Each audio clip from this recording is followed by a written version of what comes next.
মিনহাজ সাৱধান হওক এতিয়া অসম আৰক্ষী অসম আৰক্ষীক লৈ ইতিমধ্যে নিৰ্দেশনা দিছে অসমৰ মুখ্যমন্ত্ৰী হিমন্ত বিশ্ব শৰ্মাই কালিৰ দিনটোত অনুষ্ঠিত হোৱা কেবিনেট বৈঠকত লৈছে কেইবাটাও সিদ্ধান্ত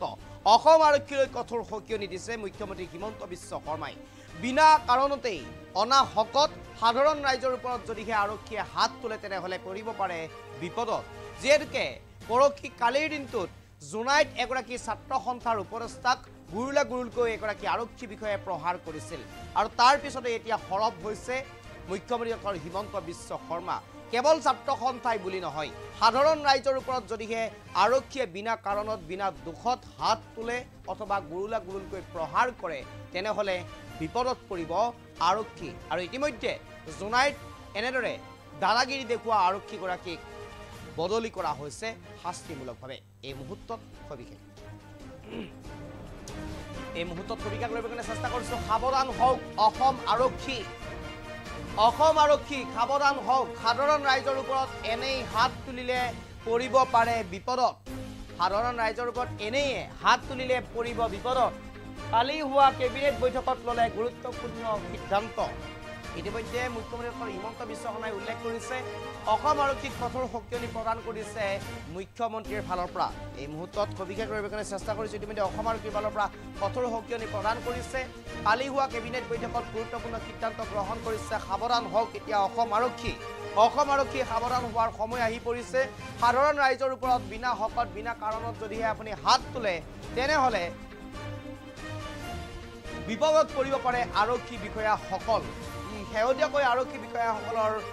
কিছু একাংশ আৰক্ষী বিষয়াই এক প্ৰকাৰ যেন দাদাগিৰি দেখুওৱা আৰম্ভ কৰিছে শেহতীয়াকৈ জোনাইত এগৰাকী ছাত্ৰ সন্থাৰ এগৰাকী উপদেষ্টাক হাত তুলি বিপদত পৰিছে এতিয়া এগৰাকী অসম আৰক্ষী ইতিমধ্যে শাস্তিমূলকভাৱে বদলি কৰিছে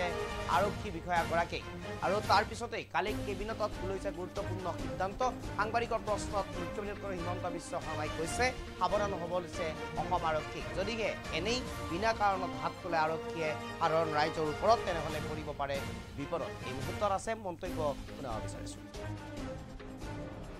এছডিপিঅই আসুৰ আঞ্চলিকৰ এগৰাকী উপদেষ্টাক খুব বেয়াকৈ মাৰধৰ কৰিছিল হয়তো মোৰ নজৰত আহিছে আমাৰ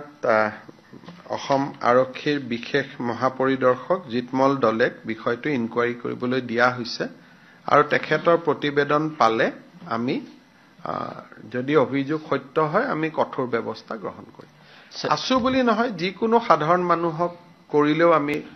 একশ্যন ল'বই লাগিব আৰু মই বিভিন্ন সভাই সমিতি ইতিমধ্যে কৈ আছো যে পুলিচে নিৰী মানুহৰ ওপৰত অত্যাচাৰ কৰাটো এটো কোনো সভ্য সমাজে মানি ল'ব নোৱাৰে গতিকে ইয়াৰ ওপৰত আমি নিশ্চিতভাৱে ব্যৱস্থা ল'ম